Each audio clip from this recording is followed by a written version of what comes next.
താങ്കളുടെ ആരോഗ്യവുമായി ബന്ധപ്പെട്ടൊക്കെ ചില കിംവദന്തികൾ ഇങ്ങനെ പരക്കുന്നുണ്ട്. ഓർമ്മയില്ല, ബലമില്ല, അങ്ങനെയൊക്കെ പറഞ്ഞു, ബലം ക്ഷയിച്ചു എന്നൊക്കെ പറഞ്ഞു. എൻ്റെ കുട്ടിപ്രായത്തിൽ ഞാനൊരു കഥ വായിച്ചിരുന്നു. ആ കഥ എൻ്റെ നമ്മളെ നാട്ടിലുള്ള ഒരു പ്രായം ചെന്ന ഒരു മുസ്ലിമോട് ഒരു ചെറുപ്പക്കാരൻ വന്നിട്ട് നിങ്ങളെന്താ മരിക്കാത്തതെന്ന് ചോദിച്ചു. അദ്ദേഹം പറഞ്ഞു ഞാൻ മരിക്കാനായിട്ടില്ല. ഇവൻ പറഞ്ഞു മരിക്കാനായി എന്ന് പറഞ്ഞു, ആയിട്ടില്ല എന്ന് പറഞ്ഞു. അങ്ങനെ ആയില്ല എന്ന് പറഞ്ഞ് അവർ രണ്ടുപേരും അങ്ങോട്ടും ഇങ്ങോട്ടും ഷർട്ട് പിടിച്ചൊരു കഥയുണ്ട്. ഈ കഥ അതിൻ്റെ ഭാഗമാണ്. എനിക്ക് എന്തെങ്കിലും പ്രശ്നങ്ങളുണ്ടെങ്കിൽ ഞാനാണ് അറിയേണ്ടത്, ഞാനാണ് പറയേണ്ടത്. ഞാൻ ഏതെങ്കിലും ഡോക്ടറായി ഈ സമീപത്ത് ഇന്നത്തെ 2-3 മാസത്തിനുള്ളിൽ ഞാൻ എവിടെയും കണ്ടിട്ടില്ല. അതിന് മുമ്പ് ഞാൻ പോയിട്ടുണ്ട്, ചികിത്സയുടെ അസുഖം ഉണ്ടായിരുന്നു, ഞാൻ ട്രീറ്റ്മെൻറ്റ് എടുത്തിരുന്നു, അത് കംപ്ലീറ്റ് ഞാൻ ക്ലിയർ ചെയ്തിട്ടുണ്ട്. ഇപ്പം ഞാൻ 2-3 മാസമായി വീണ്ടും എൻ്റെ പഴയ ദിനചര്യ ഞാൻ മെയിൻറ്റെയിൻ ചെയ്തു പോവുകയാണ്. ബിപിയും ഇല്ല, ഷുഗറും ഇല്ല, പ്രഷറും.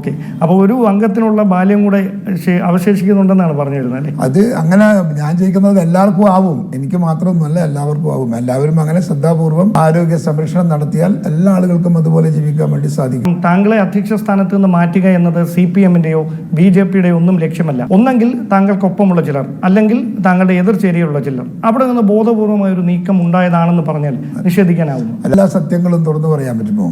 ഇല്ല. കാരണം സാമൂഹിക ജീവിതത്തിന്റെ അകത്ത് പരസ്പര സ്നേഹവും പരസ്പര ബന്ധങ്ങളും നിലനിർത്തിക്കൊണ്ടു പോകണമെങ്കിൽ മാറ്റി പറയേണ്ടുന്നത് മാറ്റി വെക്കേണ്ടി വരും, മറച്ചു പറയേണ്ടത് മറച്ചു പറയേണ്ടി വരും. അത് സ്വാഭാവികമാണ്, നമ്മുടെ സ്വാഭാവിക ജീവിതത്തിന്റെ ഭാഗമാണ്.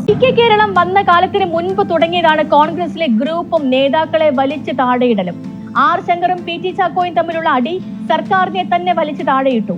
ഒടുവിൽ KPCC പ്രസിഡന്റ് സ്ഥാനത്തേക്ക് മത്സരിച്ചു തോറ്റ PT ചാക്കോ അധികം വൈകും മുൻപ് ഹൃദയാഘാതം വന്ന് അന്തരിച്ചു. ആ തീച്ചുളയിൽ കേരള കോൺഗ്രസ് ഉണ്ടായി. 1967 വെറും 9 കോൺഗ്രസുകാരുമായി കരുണാകരൻ നയിച്ചുണ്ടാക്കിയതാണ് പിന്നെയുള്ള പാർട്ടിയും ഗ്രൂപ്പുകളും. AK ആന്റണിയുടെ പേരിലുണ്ടായ ഗ്രൂപ്പിന് പുറമെ I ഗ്രൂപ്പിനെ പിളർത്തി വയലാർ രവിയും ഗ്രൂപ്പ് ഉണ്ടാക്കിയിട്ടുണ്ട്. തിരുത്തൽ വാദവും തിരുമൽ സംഘവുമെല്ലാം സജീവമായിരുന്നു. ഇപ്പോൾ K സുധാകരനെ നീക്കാനിറങ്ങിയത് ഈ സകല ഗ്രൂപ്പുകളും ഒരുമിച്ചു ചേർന്നാണ്.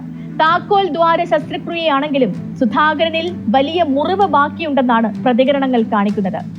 നയിച്ച് 18 സീറ്റും ജയിച്ചിട്ടും തദ്ദേശ സ്വയംഭരണ തിരഞ്ഞെടുപ്പിനെ പോലും നിർത്താതെ എന്തിന് നീക്കുന്നു എന്നാണ് സുധാകരൻ ഉന്നയിക്കുന്ന ചോദ്യം.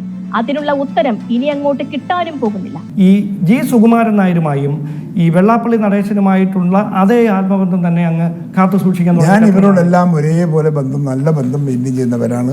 സുകുമാരേട്ടനെയും ചേട്ടനെ കാണാൻ പോകാറുണ്ട്. വെള്ളാപ്പള്ളി ചേട്ടൻ ഇന്നലെ വരെ ഞാൻ ഫോൺ ചെയ്തിരുന്നു, പുള്ളിക്ക് സുഖമില്ല, കിടക്കുകയെന്ന്. അദ്ദേഹത്തോട് സംസാരിച്ചിരുന്നു. അതുപോലെ നമ്മൾ ബിഷപ്പുമാരെയൊക്കെ ഞാൻ എല്ലാ മിക്കവാറും ബിഷപ്പുമാരെയും ഞാൻ നേരിട്ട് കാണാറുണ്ട്.